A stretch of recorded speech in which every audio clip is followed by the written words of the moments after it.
But before that, I'd like to go to Sumaira. If Sumaira Khan, are you with us from Islamabad? Yeah, I'm here. Okay, great. Sumaira, very quickly, I will give the floor to you now, and then from you, we will move to Azerbaijan, and then to Iraq, and then we will come back to Kashmir, and then we'll take some questions. So Sumaira, basically, you can introduce yourself and then explain a little about your experience working under lockdown and taking all the precautions. What kind of impact was that on you, your personal experience, how you saw it, and how you see the media changing as a result?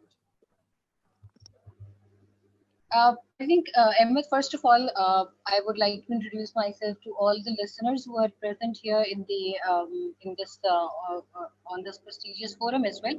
This is Sumaira, and I'm an Islamabad-based journalist. I've been journalist for last 16 years, and I started my career with a regional TV channel that was Khyber Television, back in which used to broadcast in Pashto language. And after that, it was a long journey. I became your colleague in state media, Pakistan Television, in 2007 when we started covering so many sensational news happenings in Pakistan, beginning with the assassination of Mohtarma Benazir Bhutto then, and Lal Masjid operation, which is known to all. So that was my journey. I started with Pakistan Television.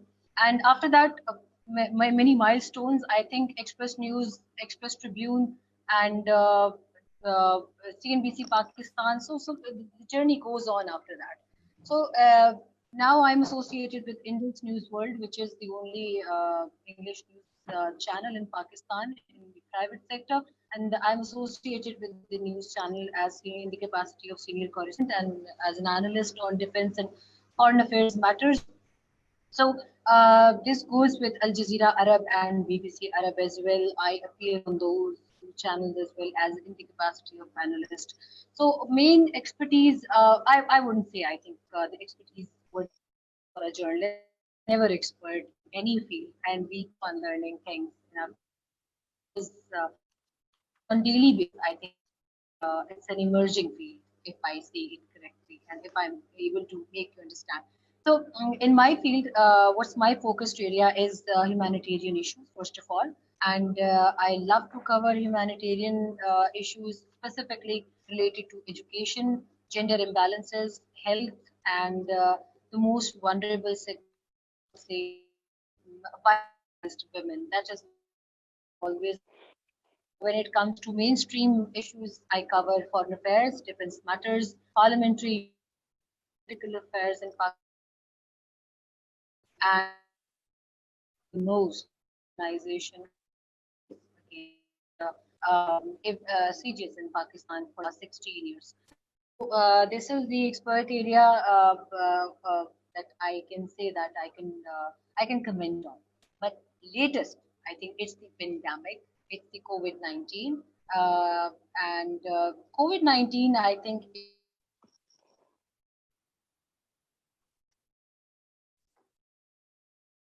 Okay, I think we have a problem with the internet connection here with Sumaira. We might get to her later on. So Sumaira, I think we need to, we'll stop here. We'll give you some chance, I don't know, to, Sure. Yeah, because can you continue if your internet signal is okay? Okay, Because, if it's okay with you, I'm done. yes, it's working. It's working. Yes, please continue. Now, can you move to your experience as a journalist under lockdown? How was it like? Can you just give us some idea? I would love to comment on that. I would love to comment on that because in my 16 years of experience, for the first time, I came across a situation where I was not able to do anything if I'm not at hand with my laptop and my mobile device and my internet device. I was not a journalist for even a moment if I don't have these gadgets. Because during the lockdown, during the pandemic, when the first 26th of February in Pakistan, it was a kind of curfew. And Minister of Pakistan, he and he announced a situation that is emerging towards, that is developing a curfew-like situation, and he was announcing a curfew for obviously the entire country. And that was the point when the entire country was they were truly panicked that what is going to be next. Are we going to see deaths like we saw in Italy, we saw in Spain, we saw in France, and we saw in US, obviously, and UK. So there was a panicking situation, and credit goes to those data compilations as well, Ahmed. I must say that the pandemic revealed an entirely devastating situation for a journalist. When I saw our screens flooded with fake news, our social media flooded with fake news, that was the main challenge for me because whenever I had to use my internet for research what is going on outside, because I was given a work from home like situation from my office, and obviously this caused me with a lot of trouble to get in touch with real and genuine data. So data gathering was a worst nightmare for me, because I had to call all the officials in the health ministry and NDMA and other relevant concerned officials who were not available. Let me tell you, most of the times. So we were quite vulnerable in those times.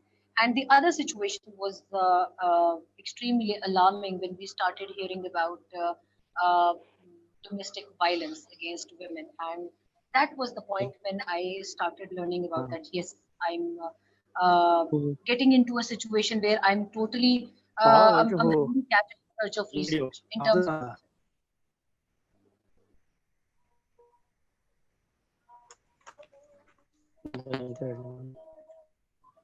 Can you hear me? I can hear multiple voices right now. Yes, I can hear you too. I don't know what happened. I hope the administrator is watching all of this. Please conclude your remarks. Okay. So when it came to horrible numbers of complaints at police stations regarding domestic violence, leaving alone Karachi, in our it's a huge city, and I heard that in hundreds of cases regarding domestic violence and home abuses they have rose to a very alarming number when I contacted the police and police station. So that was the point when we were being contacted for these to get these complaints and get the data with and screens. So that I wanted to cover, but obviously I could not visit the families. I used to call them virtually. I used to collect their data. I used to get their statements on record. So I think there were numerous challenges, but the challenges we started learning with this new normal, and the new normal was indeed a horrible dream for a journalist, because we couldn't move. We have to sit in front of our laptop and play mobile. So I think in terms of data collection and in terms of moving out, roaming around, and meeting people for authentic news gathering, that was the main challenge for me. Second, I would rate a poor response from the officials initially in the month of February and March, where we were totally Pakistan was the most vulnerable situation, because the drug mafias and other mafias in health sector, they started hoarding the life-saving drugs, masks, and hand sanitizers. Right. Again, thank you very. Yes, thank you, Sumaira. We have some questions, but let's keep that until after the other participants have spoken. That this was Sumaira Khan, and there's so much actually that we can discuss also about where you're seeing in such a big country like Pakistan, where you're seeing this profession going. Sumaira, very quickly, you have 1 minute. What can be done better in terms of you as a journalist and us as journalists? What can we do better, for example, in a country like Pakistan, which is such a huge population and so many problems with lockdowns and so forth, and the inability and the disinformation which you refer to? What can one journalist like you do really to improve the situation? I think I have a brighter side to discuss as well. Within a minute, I must appreciate Pakistan's Ministry of Science and Technology as well. They started working back in February when we were short of sanitizers, masks, and every little thing that should have been available in the market, keeping the pandemic situation arising in the region and in Pakistan specifically, where the 70% of the population hails from the rural areas.